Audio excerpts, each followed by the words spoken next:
explosión, implosión interna de Rusia, de la Federación Rusa. Rodeado de bichos, corrupción, llevándose bolsas, dinero. Estados Unidos pues no es un país, ¿no? Hay que saber que esas reuniones fueron secretas. Es como la bruja malvada del cuento de... Quien no se subió al barco fue JP Morgan y se murieron en el Titanic. Y JP Morgan pues no se subió. Para financiar guerras, las que están y las que vamos a ver hoy, que van a venir.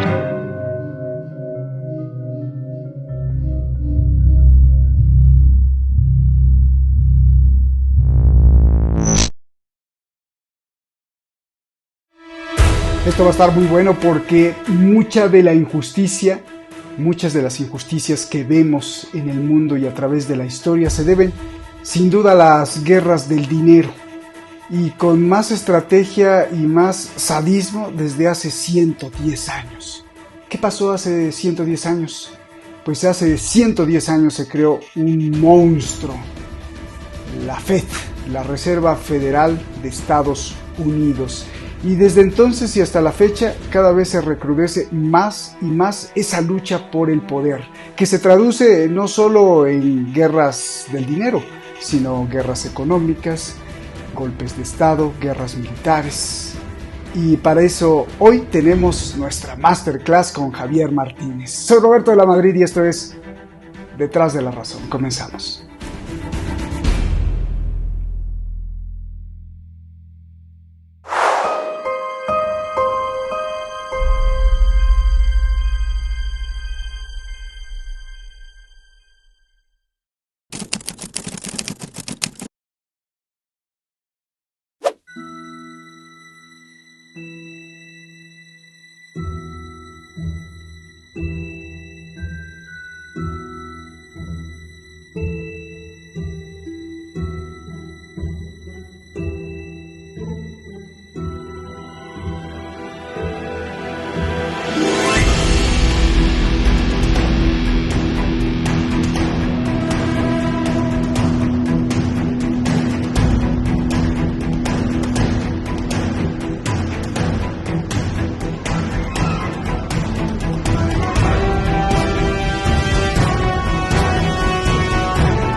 Como siempre, ahí está la lista y bueno, ya tenemos muchos comentarios que mucha gente al ver el programa lo vuelve a repetir o se para en un punto, regresa al principio para ver la lista de puntos que se van a tratar o que se están tratando.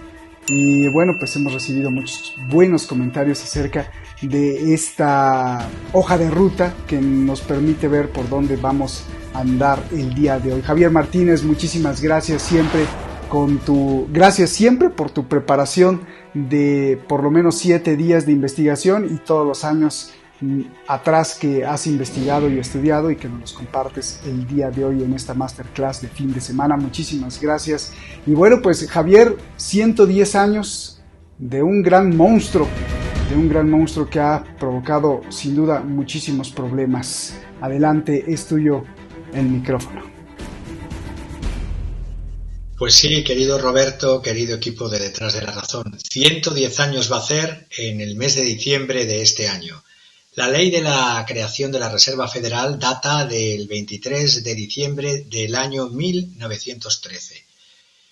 No es un banco central al uso como existían ya bancos centrales en Europa desde el siglo XVIII. No es un banco central en el sentido de que sea un banco público al que se le ha concedido el privilegio del monopolio de la emisión de moneda. La Reserva Federal es un sistema, es un consorcio público y privado, es muy importante este concepto, consorcio público y privado que controla la estructura organizativa en la cual participa, por una parte, una agencia gubernamental, la llamada Junta de Gobernadores del Sistema de la Reserva Federal, con sede en Washington, y 12 bancos federales estatales, bancos de la Reserva. Su principal función es fijar, entre otras, lo vamos a ver también, la política monetaria, la emite y compra letras, pero el papel que tendría un banco central, que es el de la emisión del dinero en circulación como tal, de los billetes, eso es el Tesoro, el Departamento del Tesoro. Esa dualidad se debe también a la propia historia, antes del nacimiento de la Reserva Federal, a la propia historia de eso que llamamos Estados Unidos, una nación de naciones con una sociedad civil que realmente no es un Estado nacional al uso como los demás estados. Y me voy a explicar. La Reserva Federal, como he dicho, nace en 1913, el 23 de diciembre. Fue el presidente, un demócrata, el Woodrow Wilson, el presidente Wilson, que fue el 28º presidente de Estados Unidos, gobernó desde el 1913 hasta el año 1921. Curiosamente, este presidente demócrata cambió la política económica, condujo al país a la Primera Guerra Mundial con esa triple entente con Francia y con el Reino Unido. Eso sí, como siempre, los Estados Unidos se unen a la guerra cuando ya está vencida del bando al cual se van a enfrentar, es decir, se unió en el año 17, cuando ya llevaba la guerra desde el año 14. Provocó una política intervencionista este presidente demócrata no solamente en Europa, sino en Iberoamérica. Era una defensa de la doctrina Monroe de América para los americanos de los Estados Unidos de América. Una defensa hizo también de la segregación racial este demócrata y una defensa a ultranza del liberalismo. También se enfrentó, curiosamente, a una de las peores pandemias del mundo, este demócrata, que fue la gripe del 1918. Y como vemos, al final de la guerra, tras finalizar, este presidente impuso a los países europeos los llamados 14 puntos, que es el sistema wilsoniano, que es lo que provocó luego de origen a la Segunda Guerra Mundial y el auge de los Estados Unidos, ya desde ahí, como señores del planeta, desplazando al Imperio Británico. El sistema de la Reserva Federal, como he dicho, consorcio público y privado, donde se mezclan los intereses de los banqueros privados con esa presencia testimonial del Estado norteamericano a través de esa agencia gubernamental, se dedica a regular la política monetaria, se dedica a emitir billetes de la Reserva Federal y pagarés bancarios, y todo esto por obra de un presidente que se le tiene como un ideal de democracia, de liberalismo, con todo lo que he dicho anteriormente, y además tan sangriento su filosofía política exterior, que es más de la doctrina Monroe del 5º presidente de los Estados Unidos, que fue James Monroe, que dijo eso de América para los americanos de Estados Unidos de América, y creó el papel de regular las políticas. Empezó allí la injerencia, no solamente política, sino económica y militar de los Estados Unidos. Hasta el año 14, haciendo un poco de historia para ver luego lo de la Reserva Federal, era Londres y el Imperio Británico, hasta el año 14, inicio de la Primera Guerra Mundial, era el centro de una compleja red de crédito internacional sobre los cimientos del llamado patrón oro. El monopolio del Banco Central, incluso el del Reino Unido, no era un monopolio único, ya que en aquellos momentos el Bank of England, el Banco de Inglaterra, hasta el año 1844, si bien tenía el monopolio de emitir la moneda, estoy hablando del Reino Unido, no lo tenía en absoluto, porque como anglosajones tenían esa esa idea de lo consorcio público-privado, y también los bancos escoceses privados seguían emitiendo moneda y los bancos ingleses también. Solamente tuvo que llegar al año 1921 en este ámbito anglosajón, ya hemos dicho, en el ámbito de Estados Unidos en 1913 y en el ámbito de 1921 en Reino Unido, para que los últimos billetes de bancos privados circulasen en Inglaterra, que fue el banco Fox, Fowler and the Company en Somerset. En el año 14, todas las monedas principales del mundo se regían por el patrón oro. Como he dicho, era el peso fundamental de la libra esterlina, que eran 113 gramos, o mejor dicho, 113 granos de espiga. Imaginemos una espiga de trigo. 113 granos de espiga de trigo era el equivalente a un pound, a una libra esterlina de oro puro.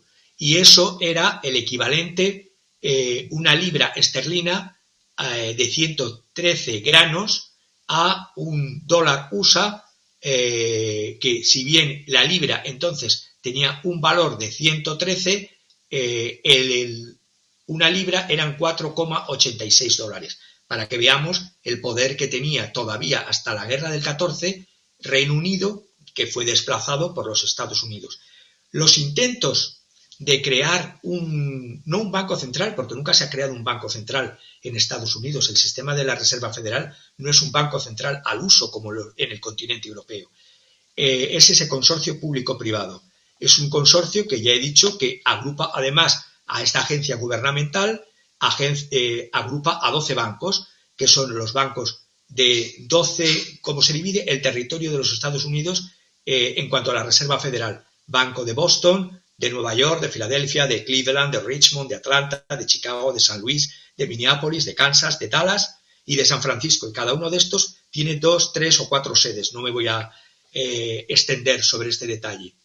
Para los Estados Unidos, ya en este primer momento de ruptura de su política aislacionista hasta entonces y de inicio de la política injeriencista, para los Estados Unidos la Primera Guerra Mundial fue un negocio, y a partir de ahí todas las guerras empezaron a ser negocio para los Estados Unidos. La guerra del 14 solicitaban los europeos, fundamentalmente los aliados de los Estados Unidos, Reino Unido y Francia, solicitaban demanda de bienes y servicios. Fue un boom para la industria norteamericana, y parte de las compras que hacía Francia y que hacía Reino Unido, a su vez, este sistema de la Reserva Federal se lo financiaba con créditos USA. Ahí está el poder del crédito y del yugo y de la soga del crédito y de las ayudas de los Estados Unidos, financiados con créditos de los Estados Unidos, en aquel entonces por valor de 2.000 millones de dólares. Esto, como contrapartida, les exigían oro a los demás países. El efecto neto era que entró oro en Estados Unidos con esta Primera Guerra Mundial. Las reservas de oro de Estados Unidos pasaron de 2.000 millones de dólares a 4.000. Y el sistema de patrón oro empezó a ser Estados Unidos, a tener el peso en la política internacional.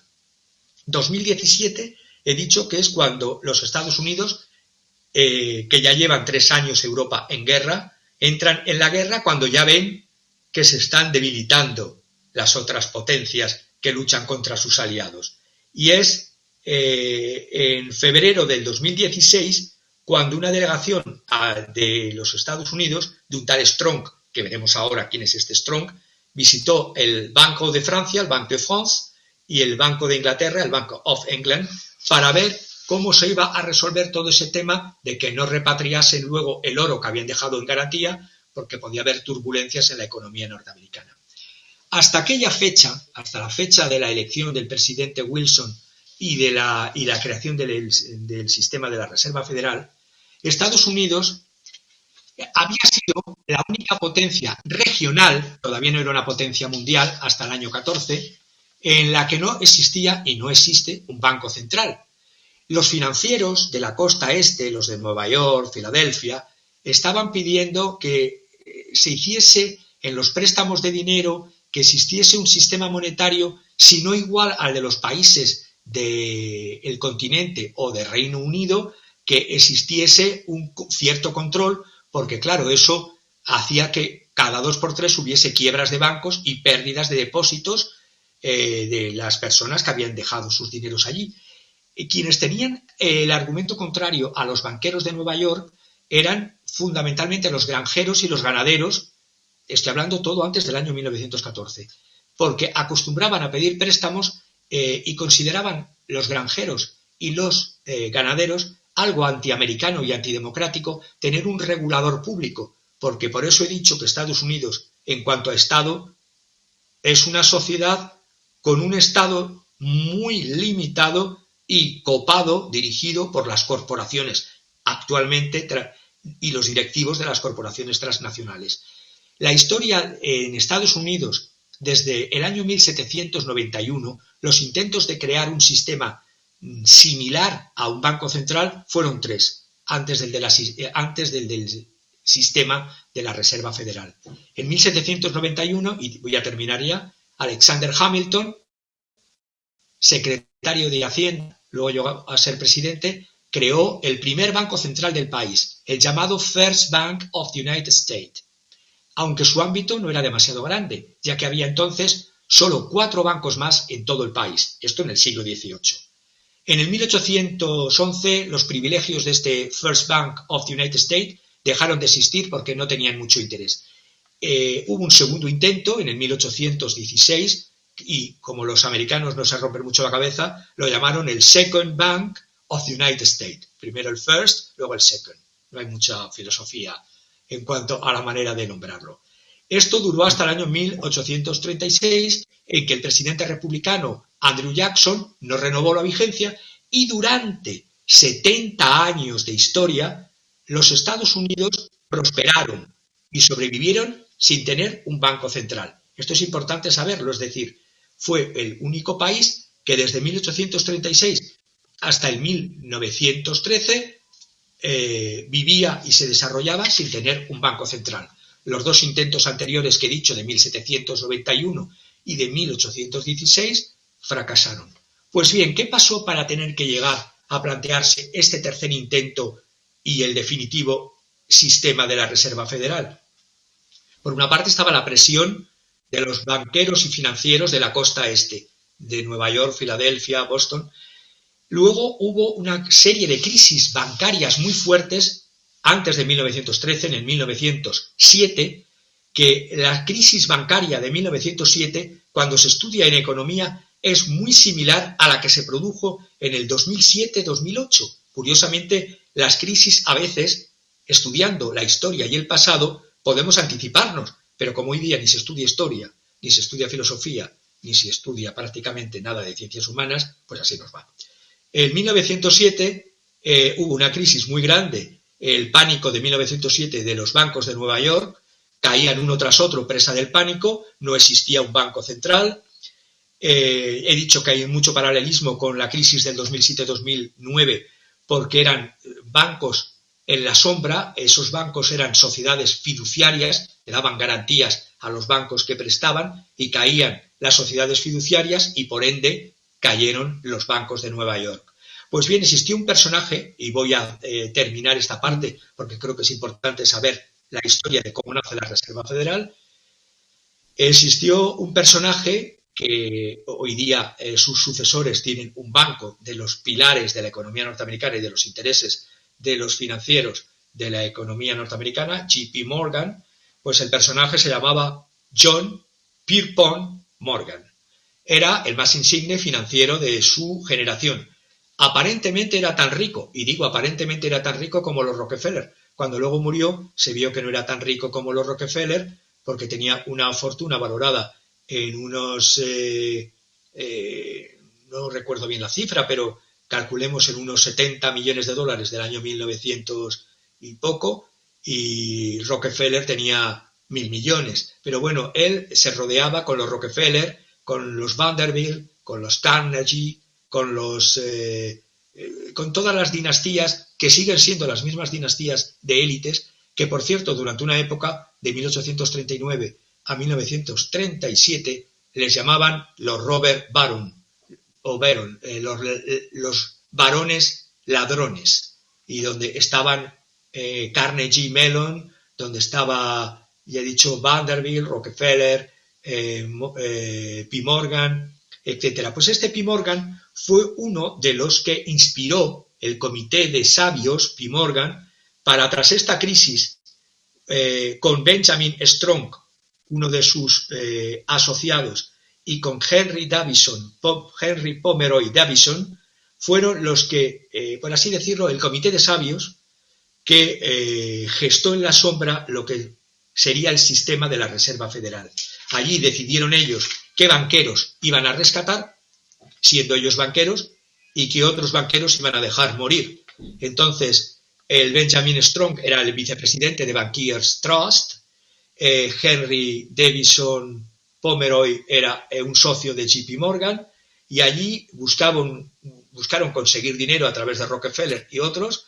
Hicieron una reunión curiosa en un edificio, por desgracia, hoy destruido. Se puede visitar en lo que eran la biblioteca de P. Morgan, que estaba hoy demolida desde el año 28, estaba en el 231 de Madison, de Madison con la calle 37. No es la actual Morgan Library Museum, sino que estaba estaba en la 219 de Madison Avenue con la calle 37, y lo que hay ahora en Nueva York cuando lo visitas, la Morgan Library, es otro edificio que tenía este JP Morgan. En el 1908 este comité de sabios hizo una propuesta y se creó la National Monetary Commission, que se llevó al Congreso. De ahí, al morir P. Morgan, fue Strong y Davison quienes lo siguieron.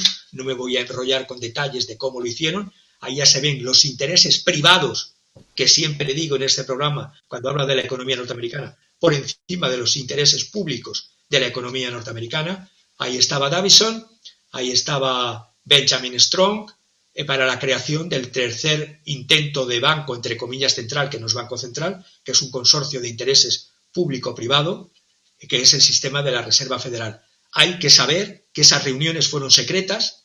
Esas reuniones se llevaron a cabo en una isla privada, la isla de Jekyll, llamada así, Jekyll Island, en la propiedad de Jekyll Island Club. Era un club de insignes que siguen siendo las grandes familias que rigen desde el siglo XIX a la economía norteamericana: JP Morgan, William Vanderbilt, William Rockefeller, Joseph Pulitzer, varios de la familia Astor, varios de la familia Gould. Se reunieron en esa isla privada de ese club de solo 50 miembros. Se reunieron 10 días en una mansión con techos de 4 metros, con torre, vistas al Atlántico, donde sus almuerzos eran ostras frescas, jamón campestre, pato salvaje y montar a caballo y nadar, es decir, todo para ver cómo se repartían el control de la política monetaria del país. Y crearon algo curioso que ellos dijeron: la primera cooperativa de altos banqueros. Bueno, cooperativa yo lo doy más para las industrias de trabajadores, pero ellos lo llamaron la cooperativa de altos banqueros. La crearon a través del Plan Aldrich en el año 1911, todo esto antes de proponérselo al POTUS. Ya sabemos que los poderes proponen al POTUS de turno. A la National Reserve Association, la asociación de la Reserva Federal, era la propuesta con sucursales en todo el país, y esta propuesta del Plan Aldrich sí podía emitir moneda y conceder préstamos a bancos comerciales, y era público-privado también. Pero esto se abandonó y la propuesta, en vez de ser la del Plan Aldrich, fue la de otro senador, en este caso también demócrata, a principios del año 13, el Plan Glass. Y este Plan Glass fue la creación de lo que actualmente es la ley de la Reserva Federal, la Federal Reserve Act, del 22 de diciembre de 1913. Y aquí se ve claro lo que he dicho: una creación por parte de intereses de banqueros privados en crear un sistema que les proteja de las crisis, con una mínima injerencia pública y con un control de la política económica, primero del país y luego de todos los países a los que ha ido sometiendo las ayudas de la libertad llamada Made in USA. Muy bien, pues yo creo que con esto que nos has desmenuzado, explicado, pues nos queda clarísima la imagen del poder, y que curiosamente un año antes de la creación y digo curiosamente, nada más para dejarla ahí, que curiosamente un año antes de la creación de la Reserva Federal, quien no se subió al barco fue JP Morgan, y ahí dejó a varios millonarios que se fueran y se hundieran al estrellarse contra un iceberg, bueno, eso dicen, y se murieron en el Titanic. Y JP Morgan pues no se subió. Esa pues ahí la dejo porque es un dato solamente curioso que algún día pues trataremos de esbozar más. Pero lo que sí te pregunto antes de llegar a la Reserva Federal del día de hoy, Javier, con esto que explicas queda clarísimo, pero muy claro, y esto hay que tenerlo siempre en cuenta todas las veces que se hable de geopolítica o que se hable de guerras, que Estados Unidos pues no es un país, ¿no? Estados Unidos no es un país como lo podríamos imaginar o como podríamos idealizar en la palabra país o nación, sino que se debería de llamar Estados, en lugar de Estados Unidos, Banqueros Unidos, o por llamarlo elegantemente, sino Rateros Unidos o Bandidos o Ladrones Unidos, en donde, ¿por qué lo digo? Porque nos estás explicando que la riqueza, o más bien la parte monetaria, ya sea virtual, invisible, de papel o de oro, lo que sea, toda esa parte monetaria, económica que mueve o que es la riqueza o el poder o el activo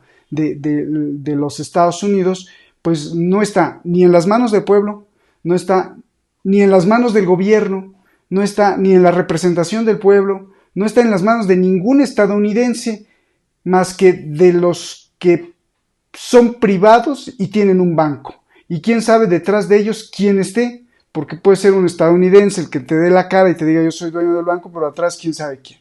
Entonces, si el poder y el corazón de una nación, de un país, está en manos de unos banqueros que son además saqueadores, pues esto pinta muy feo, porque pueden utilizar su ejército, su adelanto, su desarrollo tecnológico, sus armas y todo simplemente para sus propios intereses, matando, descuartizando otros países, otras corporaciones, matando y descuartizando otros intereses, otros pueblos, simplemente para su propio beneficio. Y esto, por eso dijimos, un monstruo, y es un monstruo además demasiado siniestro, oscuro, porque no lo puedes agarrar. ¿Podría ser así este apunte que hago, Javier? Pues sí, porque, por ejemplo, ahora que estamos viendo la situación, y si me permites, vamos a ver la situación de Estados Unidos, tan rico y generoso, dando fondos a diestro y siniestro para financiar guerras, las que están y las que vamos a ver hoy, que van a venir. Es decir, todo esto los bancos advierten, los bancos, los operadores, porque hay además un enfrentamiento dentro de las... Lo que más me ha interesado siempre estudiar en historia son cómo se gestan las guerras y las revoluciones a través de los propios enfrentamientos de las élites. Son las élites las que realmente crean el conflicto. Son las élites las que viven y se aprovechan del conflicto. Los bancos norteamericanos están advirtiendo ahora sobre un retroceso, vamos a argumentarlo lógico y racionalmente para que lo trabajemos entre todos. Los bancos advierten sobre un retroceso de los préstamos, lo que aumenta los temores de una recesión. Ya sabemos lo que significa una recesión en economía. Por otra parte, el presidente de esta institución, la Reserva Federal, Jerome Powell, está muy contento. Dice que si había que enfriar la economía y bajar los tipos de interés para que, bajar la inflación subiendo los tipos de interés que beneficia a los que tienen capital, evidentemente, pues que no le importaría que hubiese una pequeña recesión. Pero es que los operadores de Wall Street le apoyan, son los optimistas, que la Fed enfríe la economía. Bueno, como la economía de Wall Street tiene muy poca ligazón en muchos puntos o en casi todos con lo que es la economía real, que es la economía financiera, pues dicen que la economía norteamericana está sin caer en recesión. En cambio, los bancos prestamistas, los lender, lo que se llama Yo he mirado una encuesta de julio, es decir, reciente, de una encuesta de opinión sobre prácticas crediticias bancarias, la llamada SLOOS, es la encuesta, la Senior Loan Officer Opinion Survey, es la encuesta de los oficiales de los préstamos bancarios seniors, y allí se está viendo, es la encuesta trimestral además de la actividad crediticia, cómo va el crédito en el país, de la Junta de Gobernadores del sistema de la Reserva Federal. Bueno, pues están viendo con escepticismo todo lo que es la economía de Biden, la Biden Economic.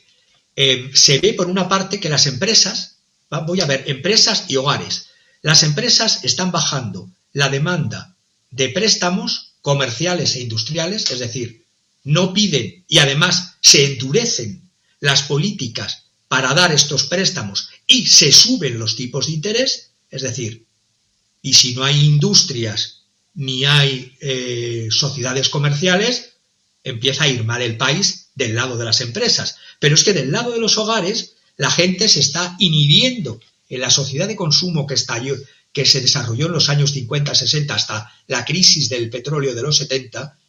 Ahí se está viendo que los hogares tan endeudados en Estados Unidos están no endeudándose y están los préstamos de tres naturalezas, los préstamos inmobiliarios, se están endureciendo la concesión de préstamos inmobiliarios, las políticas de concesión, unido a la subida de los tipos de interés, que van a seguir subiendo los tipos de interés.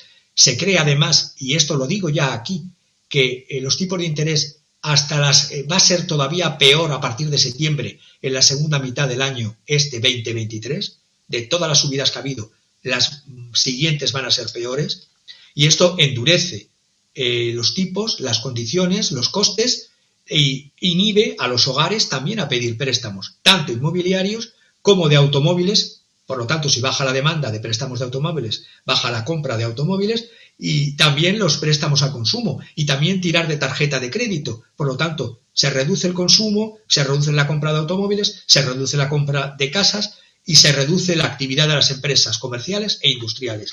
Y por otra parte, las personas que tienen ahorros tiran de los ahorros y hay salidas de depósitos.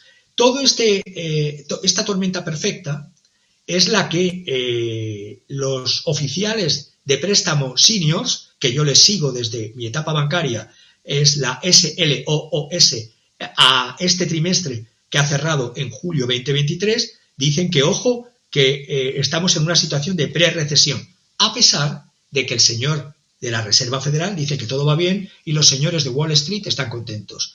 Pues bien, las políticas de Biden están siendo puestas en entredicho por las empresas y por los empleados, porque esto, de seguir así, va a haber un incremento de paro y los salarios van a empezar a estancarse sí o sí.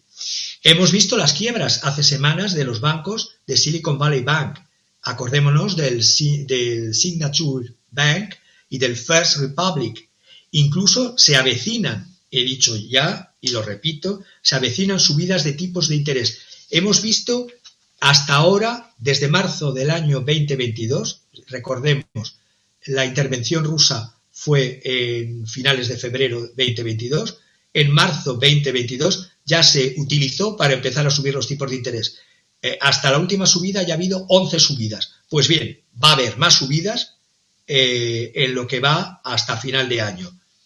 En esta tormenta tenemos que hay una inflación, se dice, se ha controlado, está en un 3%, pero hay que ver las otras macromagnitudes. Hay una inflación del 3%, aunque la inflación llamada subyacente es del 4,8 o del 5%, es decir, la que sufren los ciudadanos.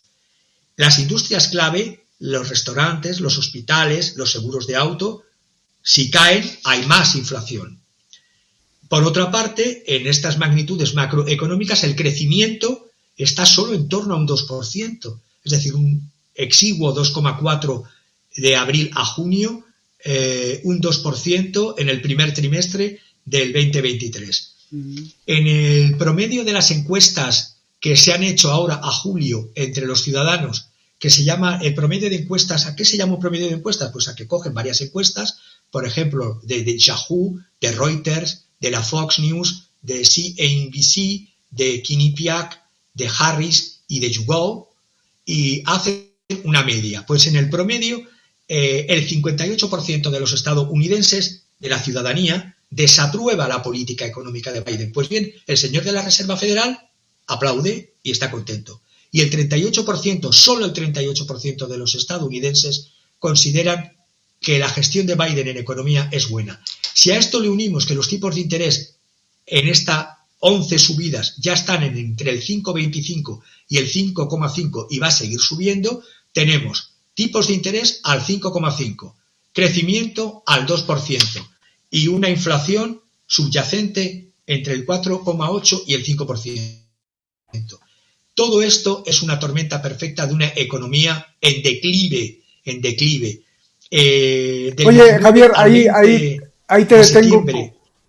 Javier, ahí te detengo para que nos dejes claro. Nos estás hablando de las pugnas que hay entre, por ejemplo, la Reserva Federal, los capitales, Wall Street, y nos apuntas a una recesión, pero esto parece ser una recesión autoinfligida.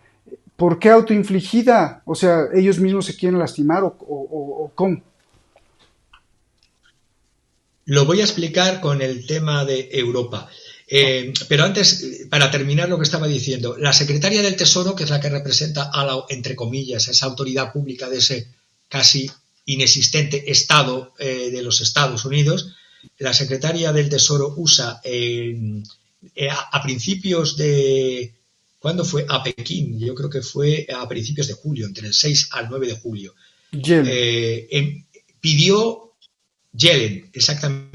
ayuda a China e implicar a China en que para eso sí quieren a China, es decir, que hay que reestructurar la deuda de los países pobres, que hay que unirse China y Estados Unidos en esa reunión del G20 de julio para ayudar a ese banco multilateral de desarrollo, pero la realidad es que luego la geopolítica militar y geoeconómica está acercando a China. Cuando tú me preguntabas hace un segundo, dar un sentido a esto, ¿por qué la recesión? Sí, yo creo que tontos no son, saben lo que hacen perfectamente. El alza de precios de la energía, por ejemplo, si lo vemos en la propia Europa, te lo voy a poner en el caso en lo que más me duele, en Europa. El alza de precios de la energía en periodos de ralentización económica como la que está viviendo también Europa, sobre todo por el tiro en el pie que nos hemos dado los europeos, o mejor dicho, nos han dado a los ciudadanos a través de los políticos que gobiernan en las instituciones gubernamentales nacionales y de la Unión Europea, es decir, nadie en su sano juicio combina alza de precios de energía o tirarse por los precios más caros en periodos de ralentización económica. Esto hace que se incrementen los precios del consumo y un malestar tanto para la industria, que es más costoso y menos competitiva, y un malestar para la ciudadanía. La decisión ciega, que no es tan ciega, de la Unión Europea de comprometerse en la guerra en Ucrania y de pagar precios más caros por energía en una situación de estanflación, estancamiento e inflación, esto en cualquier manual de economía se llamaría decisión irracional. Pues bien, yo creo que está dentro de un plan. La entrada de la recesión en la zona euro no ha sorprendido, yo lo dije hace meses cuando todavía había gente como el presidente de Scholz decía que no creía que Alemania, acordaros, esas son declaraciones públicas que luego las voy a buscar, las tengo por aquí, dijo que Alemania estaba seguro que no entraría en recesión. Pues si el presidente de Alemania, supuesto motor de la Unión Europea, decía que no iba a estar en recesión Alemania y que con las medidas que se iban a hacer en contra de Rusia, las sanciones, no iban a salir perjudicados los europeos, o es tonto o está comprado. Perdonad que utilice esos términos. La ralentización había sido ya anticipada con la entrada de las primeras sanciones, no ahora, sino con la entrada de las primeras sanciones que fueron en el año 2014 por el tema de la toma o incorporación de Crimea por Rusia. Esas primeras sanciones recordemos, eran de una naturaleza limitada, que era a determinadas entidades rusas y a determinados individuos. Rusia en aquel entonces empezó a prepararse. Vienen malos tiempos, vienen tiempos de sanciones. Europa no, o al menos no prepararon o no dijeron a la ciudadanía lo que iba a venir desde el 2014 para acá. Las divergencias de poder entre la Unión Europea, títere de los Estados Unidos, y Rusia, una beligerancia directa entre Europa y Rusia sería demasiado grande, porque incluso aunque hubiese batallas ganadas por Europa, esa entelequia llamada Europa, cómo se domina y se controla al país más extenso geográfica y territorialmente del planeta. Pues es muy difícil. Hay que desagregar, dividir a ese planeta, a ese país planeta que es la Federación Rusa.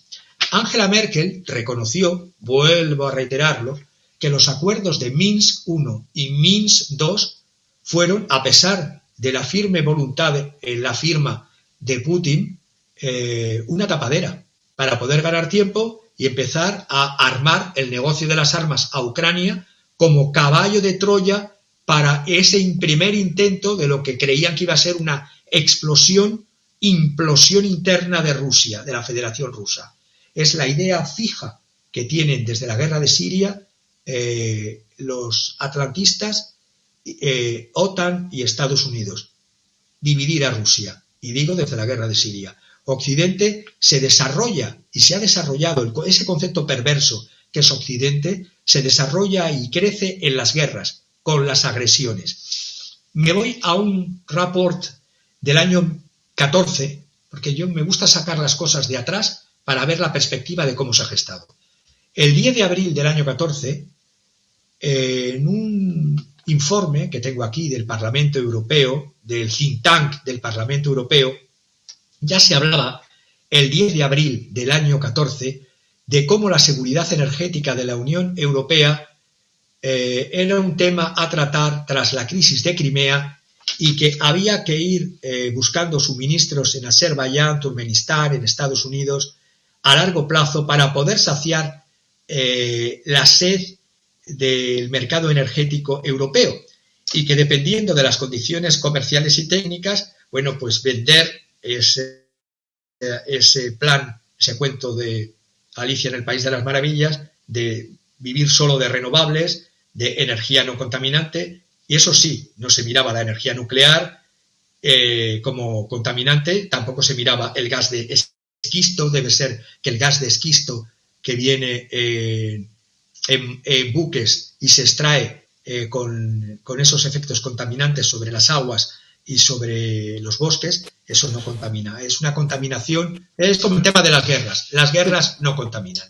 Te confundiste, bueno, pues, Javier, porque es gas el año 14, exquisito. Claro, no es gas exquisito, es gas exquisito. Entonces ahí vi a un personaje, vi quien firmaba ese informe, un tal Pasquale de Micco. Micco en castellano es otra cosa, en italiano es Pasquale de Micco. Es un funcionario del Departamento de Impuestos de la Comisión Europea y está en conexión con todos los lobbies del cambio climático, de la religión del cambio climático y, curiosamente, de todas las compañías energéticas. Pues este era el que ya hablaba en ese informe que decía, bueno, tenemos que ir desechando el gas ruso año 2014 y las energías que vienen de Rusia, de los gaseoductos y de los oleoductos, y si hay un riesgo de recesión, pues será un riesgo de recesión menor. Vaya, 2014, alejémonos de las energías baratas y si hay un riesgo de recesión, pues será menor. Pero es que esto lo ha hecho todavía más hincapié y en tiempos más cercanos, como es este año 2023, desde el 1 de enero, Alemania, el nuevo gobierno chiripitifláutico de multicolor de la abeja maya que gobierna bajo el sol de Alemania, la ley alemana sobre las energías renovables del año 23 sienta las bases para que Alemania sea, en esa religión gnóstica del cambio climático sea climáticamente neutral, y tiene que ser neutral ya para el año, el gran camino de reducir Alemania a una emisión de 1,5% como se establece en el Acuerdo Climático de París. Es decir, Scholz en diciembre, lo que decía antes, en diciembre del año pasado decía: estoy absolutamente convencido, traduzco de alemán, estoy absolutamente convencido que Alemania no entrará en recesión. Pues vaya cerebro Kartoffel, vaya cerebro patata, porque si en diciembre del año pasado decía que Alemania no estaría en recesión, Alemania ya está en recesión. El poder manufacturero del sector alemán, que ha vivido y ha gozado de un auge gracias a la energía barata rusa, ha caído en picado.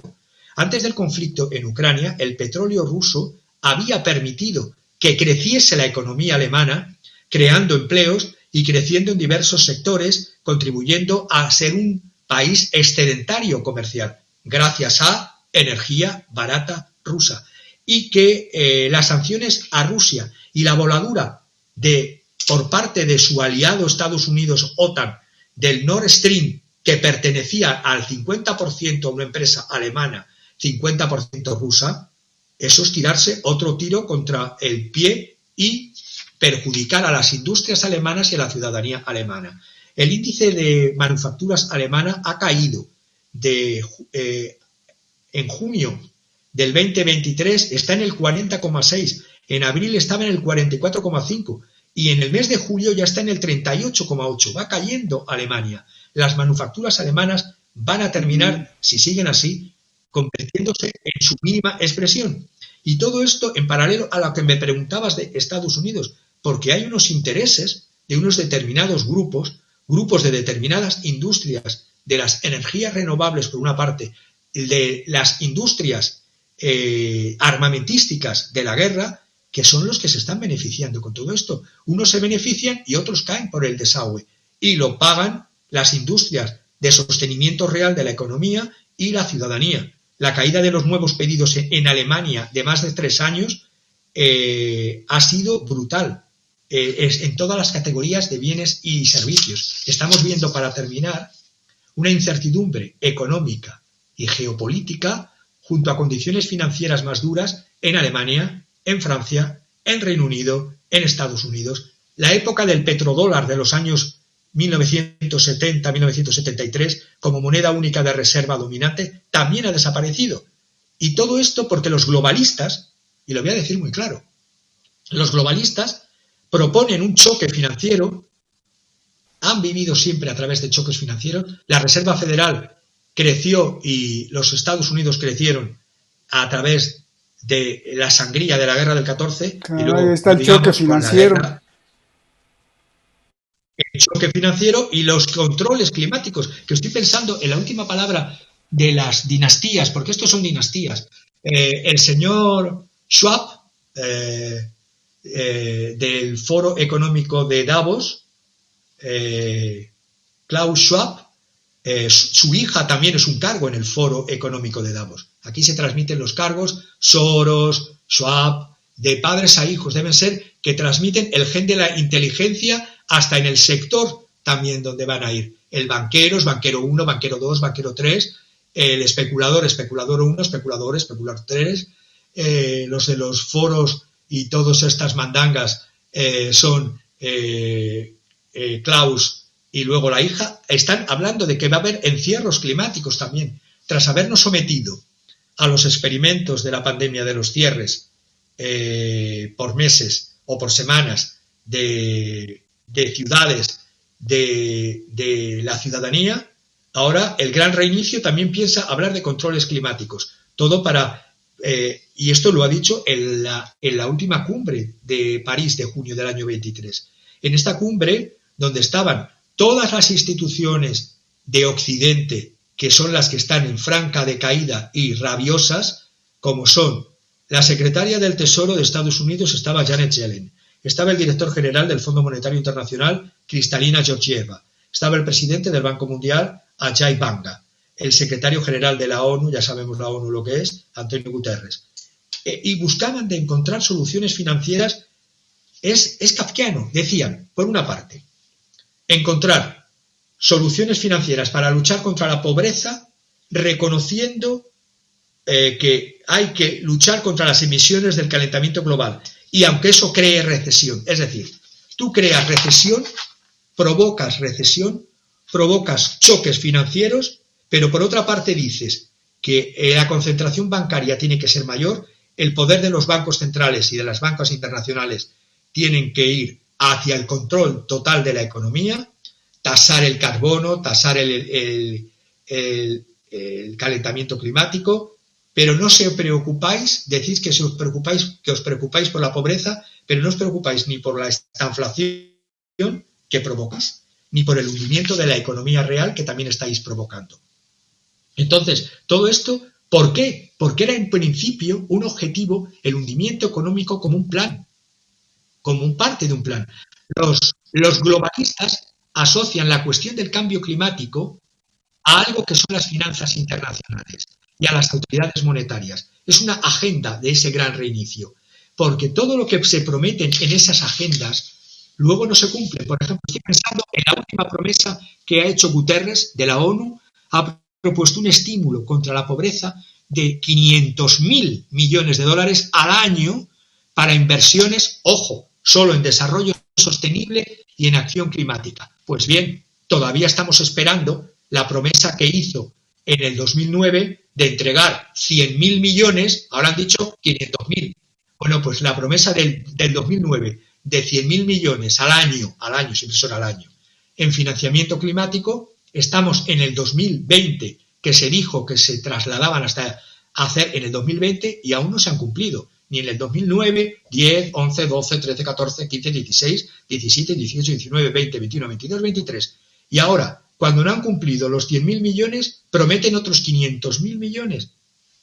No sé si es que no saben que la gente seguimos las hemerotecas, seguimos las pistas de los dineros, informamos de lo que han dicho y no se ha cumplido.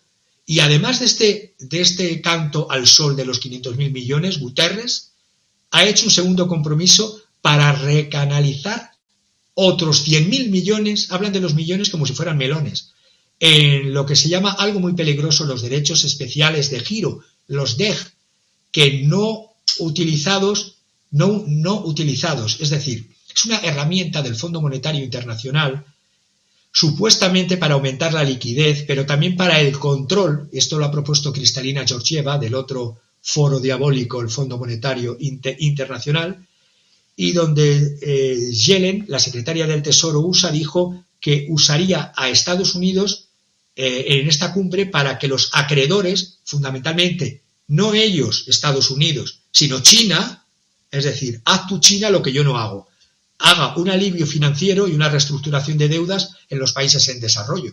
Pues antes de predicar, predica, antes de matar, por ejemplo. Bien. Es el acreedor global clave que ha sido criticado en este foro. Y para terminar, las economías emergentes y en desarrollo, para tenerlas más vinculadas, para tenerlas más dominadas con esto del cambio climático a través de las finanzas globales del globalismo, les dicen que tienen que gastar 2,4 billones de dólares al año en clima y en desarrollo para el 2030. Y esto todo a través de países que son fundamentalmente productores de combustibles fósiles, que pongan impuestos a las ganancias en los combustibles fósiles, que hagan caso de los bancos multilaterales y de los bancos de toda la vida que han ido tan bien, y lo digo con ironía, como han ido en Latinoamérica las propuestas del Fondo Monetario Internacional, del Banco Mundial, sus recetas desde los años 70 para salir de la pobreza, vemos los resultados todavía hoy en el 2023. Por lo tanto, en lo del cambio climático es el arma perfecta para que los financiaristas sigan controlando la deuda y la vida de las personas. Bueno, qué excelente, porque rematas con esto del medio ambiente y es prácticamente la tormenta perfecta, ¿no? No solo la tormenta perfecta económica o geopolíticamente, sino también la tormenta perfecta hablando en términos de naturaleza, de lluvia real o de sequía.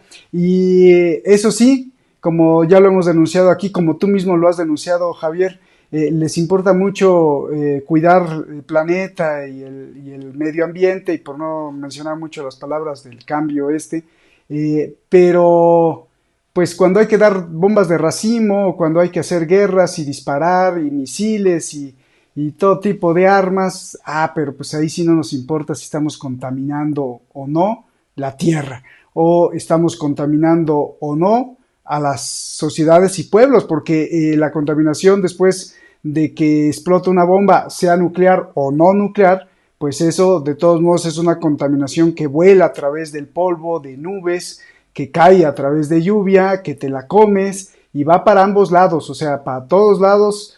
La contaminación por la guerra y las armas ahí están, porque son muchos productos químicos que se utilizan para justamente la fabricación de misiles hipersónicos, de disparos, de propulsión, bueno, en fin, toda esta situación. Y hablando tú mismo de economías emergentes y de otras alternativas, parecería que frente a todo esto que describes y que viene arrastrándose desde las guerras del dinero, desde hace, pues si quieres, miles de años, pero en lo que nos toca, hace 110 años con la creación de este monstruo de la Fed, pues parece ser que están emergiendo un eje, o está emergiendo un eje frente a este otro eje que está pues patrocinado por Estados Unidos. ¿Cómo es esto, Javier, y cómo lo ves? Por un lado, como planteaste en esta masterclass, antes de off the record, está Rusia, China y sería Corea del Norte, y por el otro lado sería Estados Unidos, Japón y Corea del Sur, claro. ¿Cómo se da este enfrentamiento, esta nueva o este nuevo eje que enfrenta a otro más o menos nuevo eje con Japón y Corea del Sur unidos a Estados Unidos? Antes de meterme en esta política de ejes geoestratégicos y geopolíticos, permíteme que diga que la amenaza del cambio climático es que lo perverso de todo es que se está utilizando, y lo voy a decir más claro y para que quede, se está utilizando esta amenaza del cambio climático sin que realmente tengamos las pruebas científicas. Yo no lo estoy negando, tampoco lo estoy afirmando, de que no tengamos pruebas científicas de los fenómenos meteorológicos globales sean hoy más graves que los de hace 100 años. La realidad que estoy afirmando es que la amenaza del cambio climático se está utilizando como trampolín para dar a los bancos globales más poder a fin de dictar cómo han de circular las riquezas, cómo han de cambiar el obsoleto sistema de dominación occidental de las naciones-estados por otro nuevo globalista. Esta es la realidad que yo denuncio. Y además lo denuncio desde el punto de vista que el think tank originario de todas estas ideas es la histeria climática. Ya fue utilizada por el Club de Roma desde los años 70 para crear una gobernanza mundial. No me voy a extender sobre ese punto porque sería para hablar, ya he hablado muchas veces del Club de Roma y de sus informes. Pero estoy pensando en uno de los informes del Club de Roma del año 72, los límites del crecimiento, fin próximo del planeta, año 72, o el año 91, la primera revolución mundial, que firmó alguien que conocí, Ricardo Díez Hotzaina, presidente del Club de Roma, decía, buscando un enemigo común contra el cual podamos unirnos todos, hemos tenido la idea de que la polución, la amenaza del calentamiento, las penurias del agua, las hambrunas y otros problemas harían el asunto más fácil. Y haciendo de la existencia humana la gran amenaza, los globalistas podremos unir al público para que sacrifiquen sus libertades tras encierros. Ahora, esto lo digo yo, como el COVID, habrá encierros climáticos, y esto lo dijo, y lo he dicho antes, la hija de Klaus Schwab. Bueno, me meto en lo de las políticas de los que me preguntan. Como los intereses están de dos tipos de naturaleza, están estados-nación o estados-civilización, como pueden ser China, como puede ser Rusia, independientemente del régimen político que tienen, sean democracia a la occidental, sean comunistas, sean capitalistas, Yo hablo de soberanistas en el concepto que no se dejan arrastrar al 100%, aunque la naturaleza de China es ambivalente, está a caballo entre ambos. Pero siempre tiene porque sabe muy bien jugar las cartas, ya he dicho, del capitalismo. Los ejes se han estado moviendo estos últimos días de julio. Ha habido una visita el día 25 o 27 de julio, siempre me gusta comentar, ahí estamos viendo el mapa perfecto puesto ahora para lo que voy a decir. La visita del 25 al 27 de julio del ministro de Defensa ruso Sergei Shoigu acompañando a una delegación militar a Pyongyang. Pyongyang es la capital de Corea del Norte, señalado en rojo.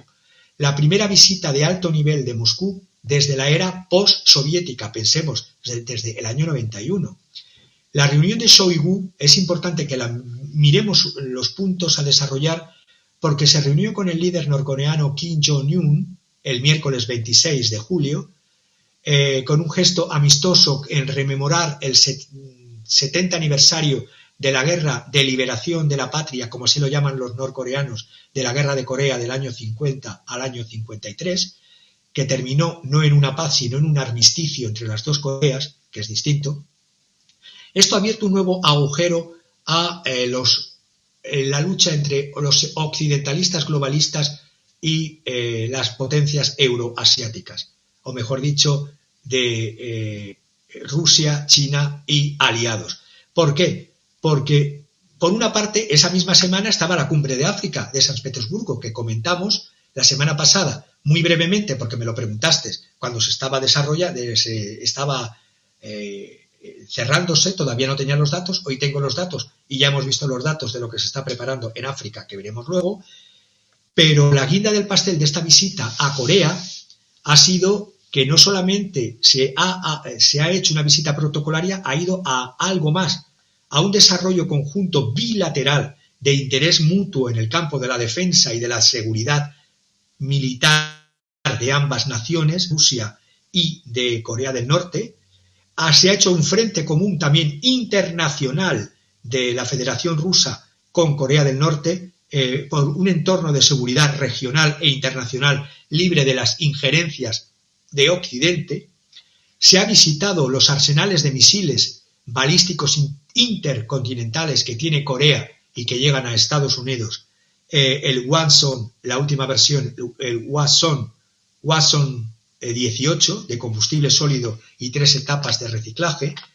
Se contribuye no solo a fortalecer los lazos militares bilaterales, sino la cooperación mutua, pero es que además de esta visita de Shoigu de Rusia en Corea, estaba en paralelo la visita del vicepresidente de China, Li Hongzhong, que es vicepresidente del Comité Permanente de la Asamblea Popular Nacional China, de la República Popular China, y es importante que coincidiesen chinos y rusos apoyando a Corea en esta celebración del 70 aniversario, porque China también iba por primera vez con un cargo doble, en nombre del Partido Comunista de la República Popular China y en nombre también del gobierno de la República Popular China.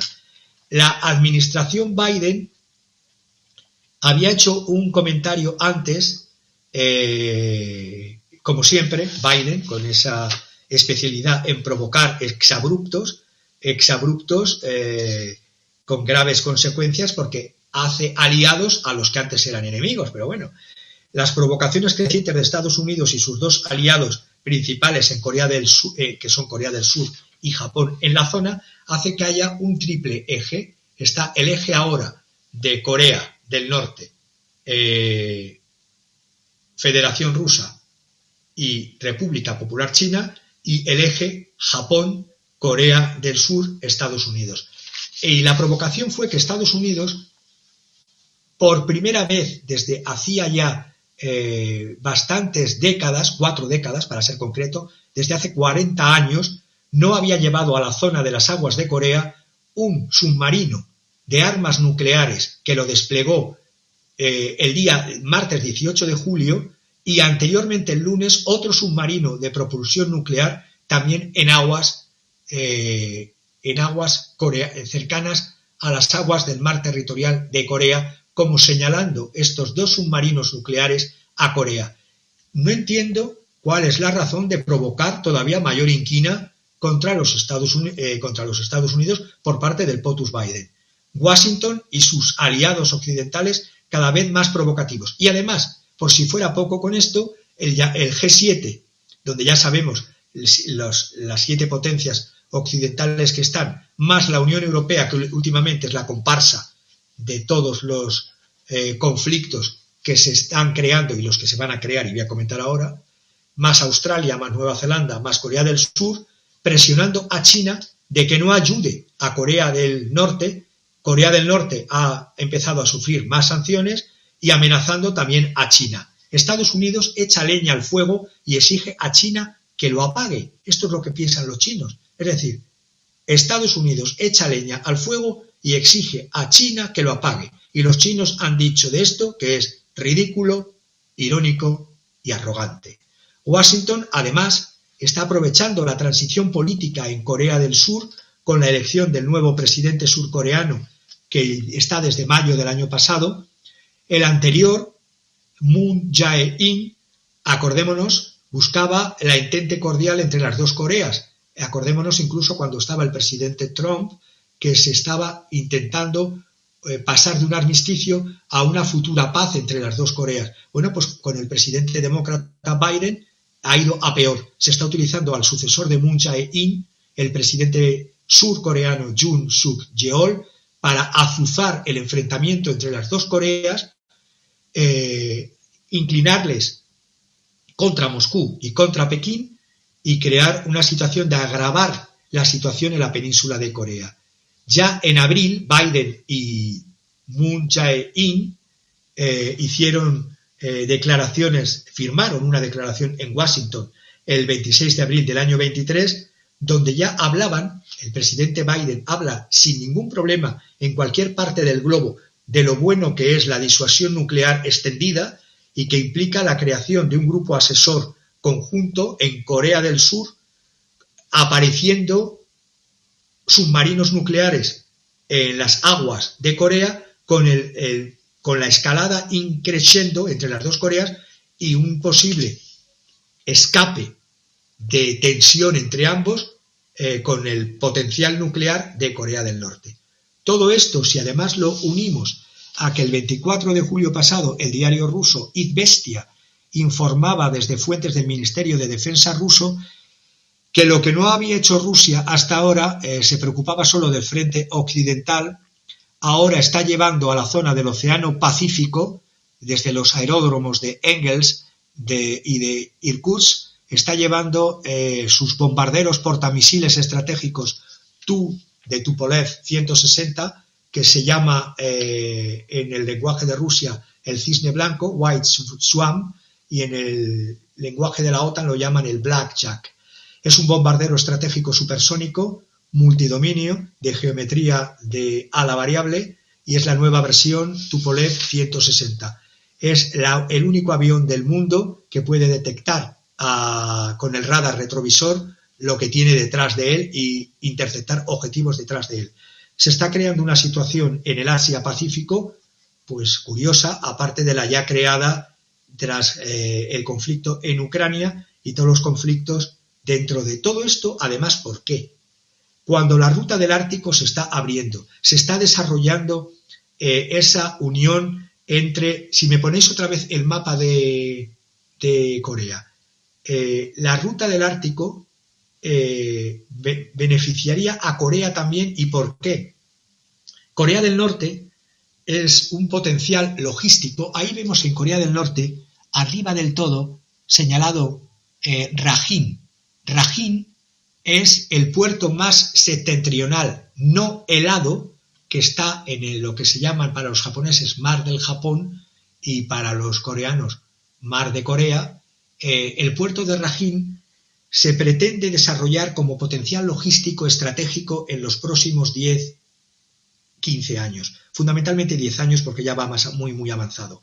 Eso permitiría que Rajin, esa ciudad, ese puerto que no helado más septentrional del Pacífico, se cree un una unión entre el transiberiano que va de Moscú hasta Vladivostok, vemos Vladivostok señalado en azul, y por lo tanto la conexión de Corea con Moscú y San Petersburgo iría ferroviaria y luego a través de este puerto que permitiría la salida por el océano Ártico por arriba del desarrollo comercial de toda la zona.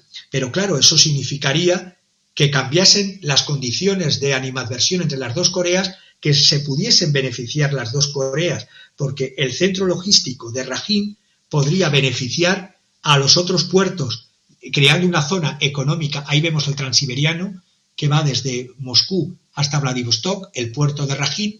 Vemos por arriba en rojo la ruta del Mar del Norte que se está desarrollando, que liga hasta San Petersburgo, y en los puertos que vemos ahí señalados, y no me quitéis esa diapositiva porque voy a explicar, que es la creación de una zona económica especial en Rajin, beneficiaría no solo a Corea del Norte, beneficiaría a los puertos chinos de Tianjin, si lo vemos más abajo, a la anterior diapositiva, los puertos de Tianjin, que está en China, debajo de Beijing,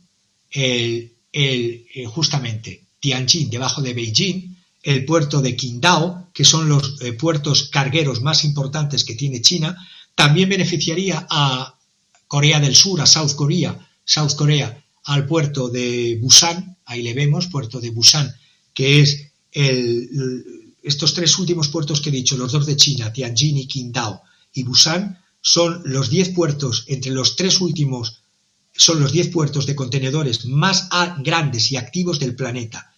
Todo esto crea un complot, una rabia en la administración de Estados Unidos, porque se les va el poder de control de la economía si logra que las dos Coreas, como se estaba haciendo con la anterior administración, las dos Coreas lograsen a un acuerdo de paz que beneficiase incluso no solamente a Corea del Norte y China y a Rusia, sino a Corea del Sur, incluso a Japón, porque se podría beneficiar también Japón de este desarrollo de esta zona económica especial, y además permitiría que Japón utilizase también la ruta del océano Ártico, y sería un beneficio para toda la población de todos esos países, de Japón, de Corea del Norte, de Corea del Sur, de China y de Rusia. Pero Estados Unidos es como en la administración, y concretamente esta administración, es como la bruja malvada del cuento de Alice, ¿cómo era? La bruja malvada, sí, hay muchas brujas malvadas. La del cuento de Blancanieves y la que da la manzana envenenada. Pues está dando manzanas envenenadas para que se enfrenten terceros y va en contra de sus propios intereses. Está azuzando además la militarización del Japón, está haciendo que el Japón se ponga en enfrentamiento cada vez más con los intereses de China, y creyendo que con eso va a recuperar influencia en Taiwán. Los taiwaneses recuerdan los cientos de años de ocupación militar japonesa como un horror, y todo esto va en contra del bienestar, de la economía, cuando dicen que luchan contra la pobreza, pero si crean las condiciones necesarias para la pobreza a través de las guerras y a través de los enfrentamientos. Claro, y además, pues esto va en contra no solo de la economía de ellos mismos, aparentemente, sino que va en contra, y lo más importante, de la economía de los individuos, de los pueblos, lo que sea, europeo, mexicano, estadounidense, chino, japonés. Y bueno, pues, oye, ya que has recorrido prácticamente todo el mundo y denunciado, bueno, pues estas guerras del dinero, pues ya para acabar nos falta el continente que parece ser favorito de las potencias ahora, África. ¿Qué está pasando en África para terminar el programa, Javier? Pues mira, África Occidental se está preparando para una guerra regional que puede tener visos de guerra regional limitada en el tiempo o guerra internacional ampliada en el tiempo. Hay el golpe de Estado del 26 de julio que dio el comandante de la Guardia General Abdourahmane Tiani de Níger contra el expresidente Mohamed Bazoum, lo calificó de golpe militar patriótico porque el presidente no controlaba su gobierno las continuas injerencias y matanzas terroristas que está sufriendo Níger y que está sufriendo Nigeria, que es la que se arroga el derecho a intervenir en Níger, que está sufriendo Nigeria desde el año 2002 con ese grupo terrorista, esos monstruos creados por Occidente de Boko Haram o Boko Haram, que no deja de ser primero Al-Qaeda, luego Daesh, luego otra vez Al-Qaeda, creado por antiguas personas que luchaban en esas guerras que yo decía en otros programas de cómo alimentan a terroristas islámicos.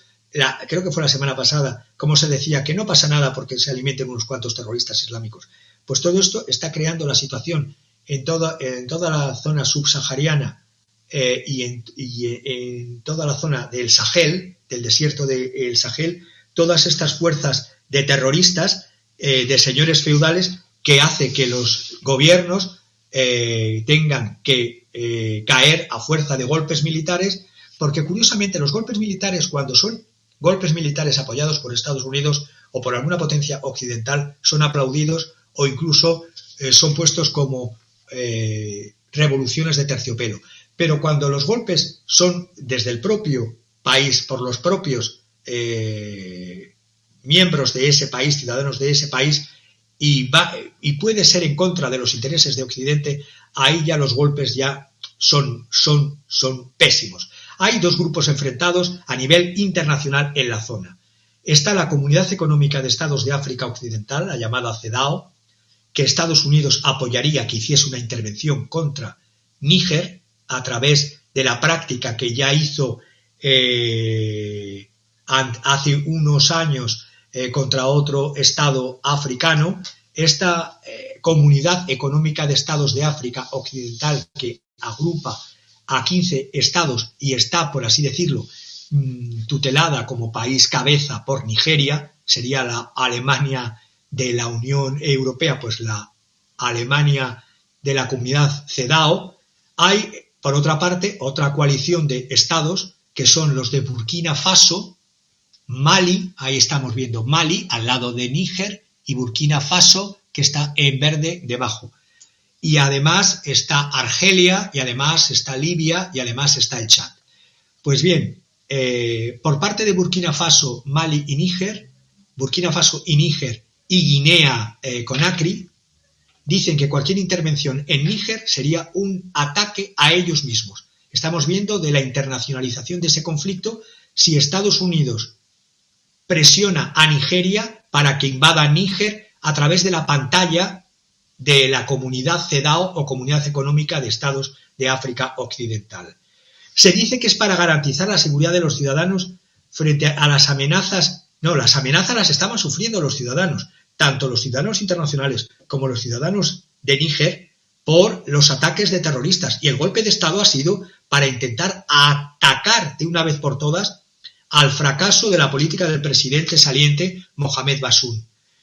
El presidente de Nigeria, Bola Ahmed Tinubu, ha enviado delegaciones a Argelia y a Libia para tantear a ver si Argelia y Libia apoyarían en esta guerra global del África Occidental que vemos ahí reflejada en países, todos estos fragmentos de países, de divisiones de países artificiales creados tras la colonización sin tener en cuenta los grupos tribales, culturales que existían en África, no es más que el reflejo de la falsa descolonización que se hizo con la llamada descolonización, porque los intereses de las potencias coloniales en esa zona de África han sido fundamentalmente Francia y en la zona del África Oriental del Reino Unido. Entonces, se dividieron en el siglo XIX África dos grandes potencias, Reino Unido, el África Oriental, Egipto, Sudán, Somalia y de ahí hasta Sudáfrica, y el África Occidental, desde Marruecos, Argelia, Túnez y el África subsahariana sería Francia. Y una mini potencia, y digo mini, que era España con el Marruecos español, el Sáhara y y algunas plazas del Rif. Todo esto hace que las fuerzas que se están creando para crear esta guerra, otra vez otro negocio para los traficantes y para los vendedores de armas. La semana pasada vimos la cumbre de África-Rusia en San Petersburgo. Y allí es donde ya se dijo que una intervención en Níger por parte de Nigeria sería una declaración de guerra para claramente Burkina Faso y Mali, que están en un proceso de crearse un solo país en una federación, y también posiblemente Guinea, pero también posiblemente Chad. El presidente del Chad también es un presidente militar interino que llegó por circunstancias militares, Muhammad Idris Déby Itno, y también están hartos de las amenazas terroristas de este engendro de Boko Haram. Boko Haram, que sepamos, es un grupo militar fundamentalista islámico que operaba desde Nigeria. Es decir, el que quiere controlar la paz en Níger es alguien que no puede controlar su propia situación de terroristas en su propio territorio. Es lo kafkiano de las situaciones. Es decir, se pide a Nigeria que intervenga en Níger para no intervenir directamente Estados Unidos y la OTAN, en este caso Francia, pero la propia Nigeria desde el año 2002 y sobre todo desde el año 2012 sufre de ataques continuos de este grupo paramilitar que no controlan, el grupo paramilitar fundamentalista islámico Boko Haram, que su nombre significa la educación occidental es un pecado, la educación occidental está prohibida.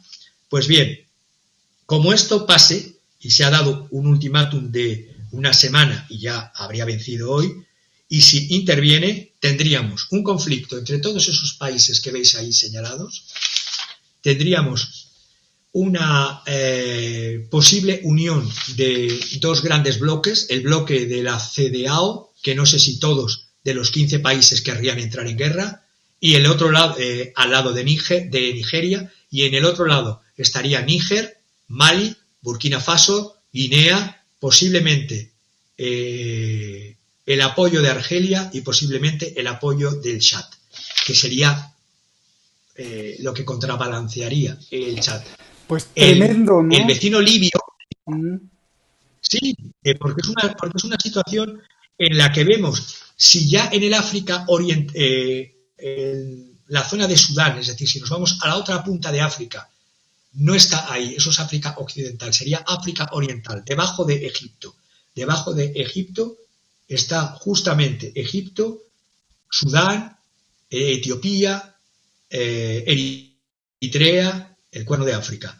Si ahí ya tenemos una situación de lucha, de guerra civil, la crisis sudanesa, que se está extendiendo, está el espacio aéreo cerrado y se está extendiendo ese conflicto sangriento, y se pensaba que podría ser el conflicto internacional empezando por Sudán, si no se ha extendido ese conflicto más, es porque de las dos partes en conflicto, las Fuerzas Armadas de Sudán, SAF, que es el gobierno de Jartum, y enfrentados al general Mohamed Hamdan Dagalo Hemedti, ahí está Sudán debajo de Egipto, es porque el presidente del gobierno de Sudán, de las Fuerzas Armadas, no ha hecho caso a los medios occidentales de que pedían: nosotros te ayudamos a terminar con esta situación, porque está Rusia ya detrás de eso, le decían. También porque Egipto no ha caído en la tentación de intervenir directamente contra Sudán, y porque Estados Unidos, entre otras cosas, no tiene reservas para enviar al presidente de Sudán, al gobierno de Jartum, Burhan, después de esta guerra de poder que le está agotando en Ucrania. Y el gobierno de Jartum, liderado por estas fuerzas de Sudán, la SAF, se ha negado a participar en las conversaciones propuestas por una autoridad intergubernamental para el desarrollo que quería hacer Kenia, con los que se han alzado. Por lo tanto, eso parece que está congelado, conflicto congelado, escenario de guerra mundial africana congelada, pero han abierto otro escenario de guerra mundial africana en el África Occidental que he dicho antes.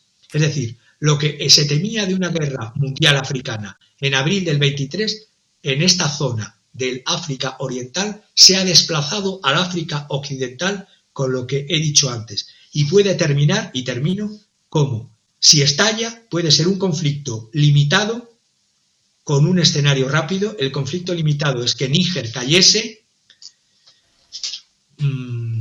por la invasión de Nigeria, que derrotase a la junta militar y a sus aliados de Burkina Faso y de Mali, y que entrase o no en Níger con el apoyo francés o sin el apoyo francés, y que se quedase.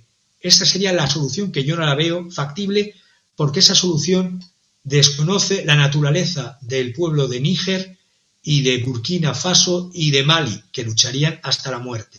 Por lo tanto, no sería un escenario rápido. Tampoco un conflicto limitado.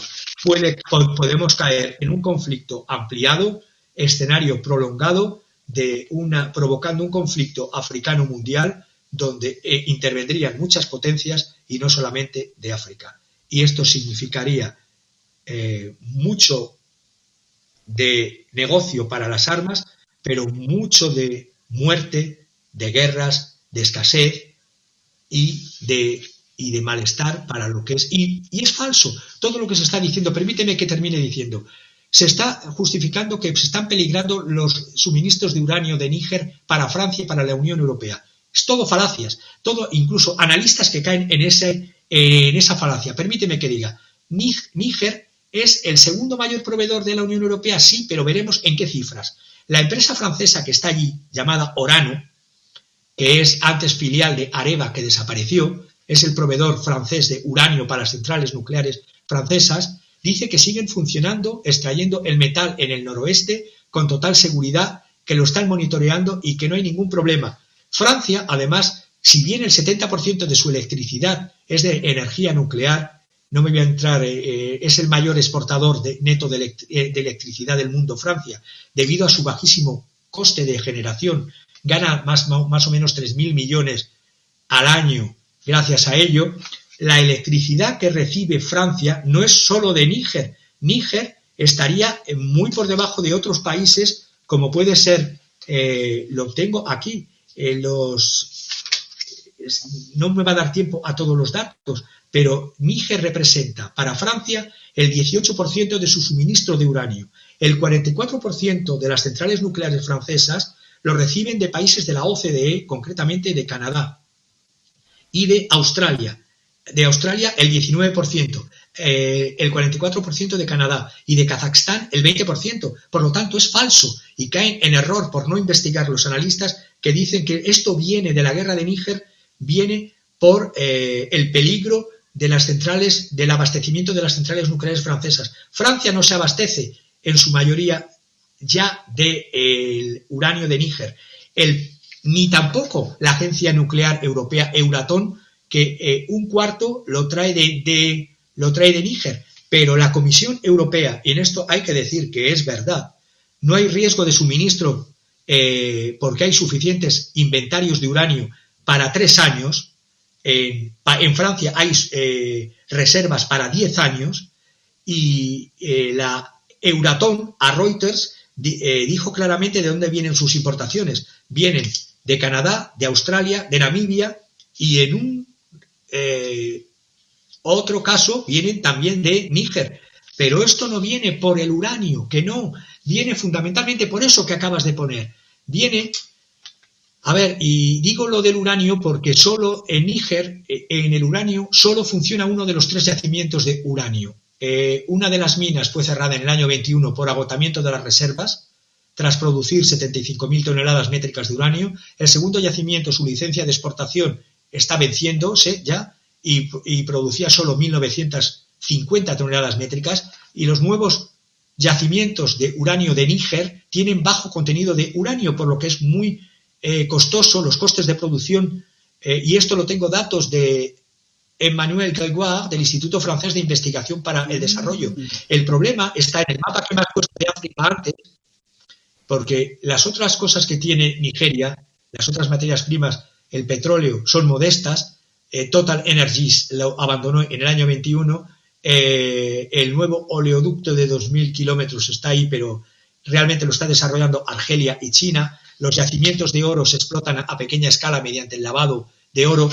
El problema de Níger, el interés de Níger geoestratégico, es que el gasoducto, eso que veis en rojo, transsahariano llamado Nigal. Es un gaseoducto que va desde Nigeria y tiene que atravesar Níger para llegar a Argelia, y entonces veis que va desde el puerto de Warri en Nigeria, sube atravesando Níger, sube hacia Argelia, y si miramos más arriba conecta con varios gaseoductos, el Maghreb Europe, que es el que va por Marruecos, Córdoba, el Medgas, que va por Argelia, Almería, el Transmediterráneo, que va por Túnez, Sicilia, Italia, el Green Stream, que va por Túnez y Sicilia, y el Galsi Túnez, que va por Córcega y Cerdeña.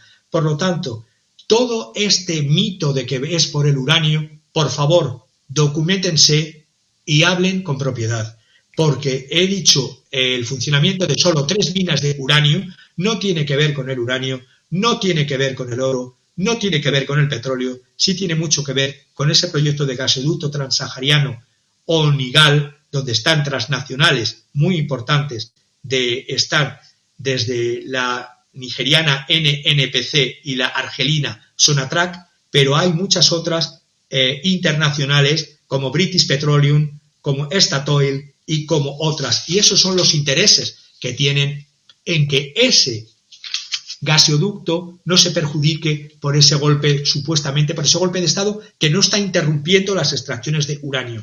Y el peligro está que todos los que combatieron en Afganistán a la Unión Soviética y sus herederos, esos mujahidines alimentados, como decía en el programa pasado, y termino, desde Estados Unidos, de Al-Qaeda, son los que están haciendo el mal en África, porque son los que están creando a río revuelto ganancia de pescadores. Muy bien, Javier, pues ahí está explicadísima las guerras del dinero. No es uranio, sino el tubo que tienen por debajo o que quieren poner por debajo, lo que está entre los intereses de desestabilización ahí, justamente en medio de África, que atraviesa por el Cuerno y cae por el mar Mediterráneo. Y ahora sí, Javier, pues para acabar, la obra de arte, ¿qué es esto de in ictu oculi? In ictu oculi es la frase latina que significa en un parpadeo, ¿ves? Parpadeo, en el parpadeo de un ojo o en un abrir y cerrar de ojos, la vida se va, la frugalidad de la vida, el paso del tiempo. Es decir, vivimos 2 telediarios, parece que la vida es eterna y la vida es corta. Y es una línea de tipo de pinturas que se hacían en el barroco español en el siglo XVII que criticaban la vanidad, porque la vida es muy breve y por eso se hacían, hay 2 cuadros, está el cuadro In ictu oculi y está el otro cuadro Finis Gloriae Mundi. El que estoy viendo aquí es el de Finis Gloriae Mundi, que significa el fin de las glorias mundanas. Vemos a un obispo en primer plano con muy mal aspecto, rodeado de bichos, en corrupción, llevándose bolsas de dinero. Bueno, concretamente, si me ponéis el cuadro, este no es el de, es que no lo he visto, ponerme el de los 3 cuadros, el siguiente cuadro. Este es el In ictu oculi. El In ictu oculi, en ese cuadro vemos, se hizo en el 1672. Fue un año también horrible, porque hubo una peste que mató a la mitad de la población de Sevilla. Era los restos de lo que había sido la guerra de los 30 años que duró hasta el año 1648, guerras que se prolongaron con Francia hasta el año 1670 y tantos. Vemos una tiara papal caída en blanco, marfil y oro. Vemos una mitra de un obispo, vemos un báculo de obispo, vemos 2 coronas reales con esto, y vemos armaduras militares por el suelo, y vemos a la muerte que sujeta un candil, y en un pie lo tiene sobre el globo terráqueo y otro pie lo tiene sobre toda esta descomposición de armaduras que representa lo militar, las coronas que representan el poder político y las tiaras papales, las mitras de obispos y los báculos representan el poder espiritual.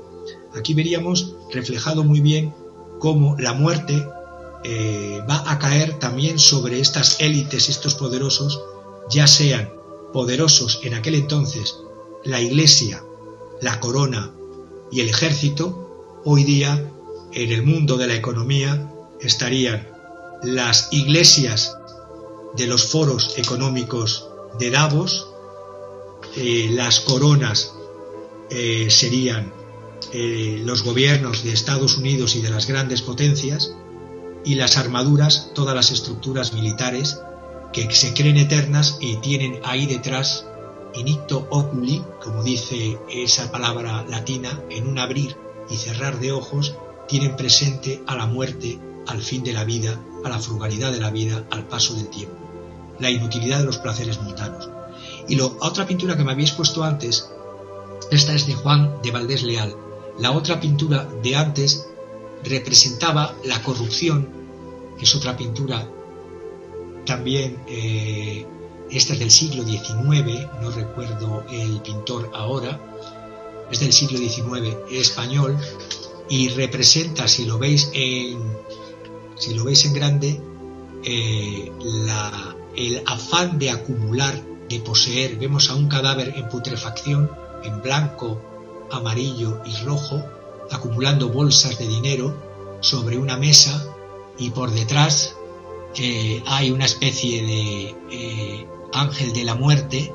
Es una pintura que tiene muchas influencias post-Goya, porque es un pintor que ya en el siglo XIX pintó bajo las influencias de las pinturas negras de Goya, y vemos todos los condenados del infierno por todos los pecados de la avaricia, de la lujuria, del acumular y del destruir, y que van a ser juzgados y se van a llevar al más allá absolutamente nada de lo que han acumulado, es decir, ni las riquezas, ni la lujuria, porque ya no va a haber cuerpos, ni nada de nada, y lo único que han hecho es hacer el mal de la acumulación, de la acaparación, de la avaricia, para sembrar el malestar al no distribuir las riquezas. Por eso vemos una pobre señora cubierta, tapada, oculta, tras la mesa, la bola del mundo, como que el mundo hace caso omiso a todos los desheredados de la tierra, y los que se llevan las riquezas se están pudriendo en ellas, pero tampoco se las pueden llevar,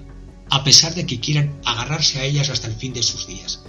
Y todo esto tiene que ver muy mucho con estas pinturas que decía anterior, de la del in icto oculi, del fin de las glorias mundanas, la finis gloriae mundi, que empezó en el barroco español del siglo XVII, que se desarrolló en el tenebrismo de las pinturas negras de Goya, y en las pinturas del siglo XIX español, este ejemplo de pintura moralizante, que se podía llevar al momento actual como diciendo que acumulad, acumulad, que nada a la muerte podréis llevar. Muchísimas gracias, qué excelente, y la selección de obras, pues bueno, pues nos deja ese sabor de boca de reflexión, amargo quizá, pero también esperanzador, porque si no se perdiera de vista que la vida se va en un cerrar, en un parpadeo, en un abrir y cerrar de ojos, pues ni las élites ni los Estados Unidos bandidos o los bandidos unidos, ni cualquier mortal de a pie como nosotros, pues podríamos entonces, y aquí viene lo más hermoso, podríamos entonces valorar cada instante. Gracias, Javier, por recordarnos justamente eso, que es la parte esencial de la vida, arrastrando, claro, el estudio de la historia desde el principio y sobre todo desde estos 110 años de monstruo devorador que bien lo has explicado. Javier, te escucho. Como no he podido decir, digo, el pintor de esta última obra es del año 1852 y es Eugenio Lucas Velázquez. Y como he dicho antes, es un pintor muy influido por la pintura tenebrista de Goya. Nada más que eso. Pues gracias nuevamente, y te mandamos un abrazo y las felicitaciones siempre de excelente y brillante y sobre todo con mucha claridad la exposición. Muchos te agradecen, incluso nos los hemos topado en la calle y te agradecen personalmente, y que te pasemos nuestros agradecimientos. Gracias, Javier, un abrazo, y gracias a ti que nos ves en esta clase magistral de los viernes. Nos estamos viendo hasta la próxima. Buenas noches, gracias.